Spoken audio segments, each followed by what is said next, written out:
We need more of Daily Race A in GT7, and I'm going to tell you why.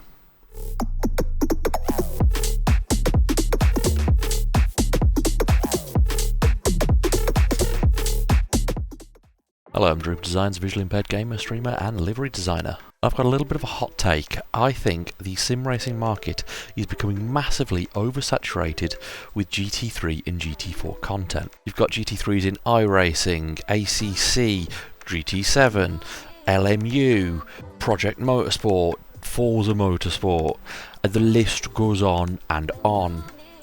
Now, the beauty of GT7 and Gran Turismo as a series has always been the road cars, and they are getting massively underutilised in the game. The daily races are so often Group 3 and Group 4, some variation, and then Daily Race A being a random road car or a random race car. Now, more often than not, the DR and SR are not affected. Now, this leads to poor driving standards and people not taking part in those races.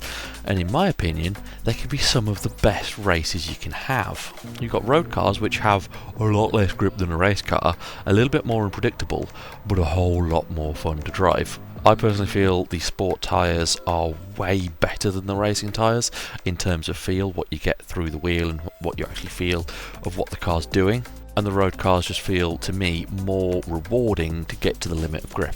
So on to this week's Daily Race A. We've got the GR86 and the Subaru BRZ racing around Tsukuba. A fantastic circuit. You can have battles all the way around the track, where one corner leads from the inside of that to the outside of the next corner, so you've got ways of attacking and defending at the same time. And that always leads to fantastic racing. I say always, it's not always, you do still get the odd incident like this one coming up. Oh, with all of the drive! Oh, yeah, just turn into us. Clearly there. Getting ready to... I don't know what I was meant to do. I don't think they realised we were there. Maybe is my only guess on that. Oh, they're holding it round the outside with a massive drift. Go on. That's what I love about this combo. It is low grip, low power, and just all of the send, and we're getting sent off. Lag? Much? Hello? Wow.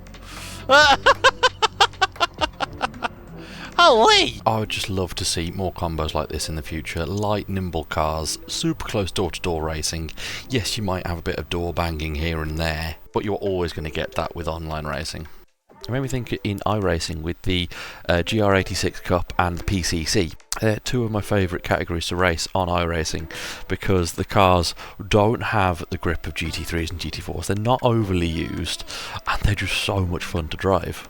I think this week's been a perfect example of how the road cars can be utilised in daily races to have some fantastic racing, some fantastic battles out on track. And I'm hoping in the Spec 3 update we get a little bit more variety, a few more races like this, and actually a few more races in the daily race roster. We only get 3 races that we can do for the entire week.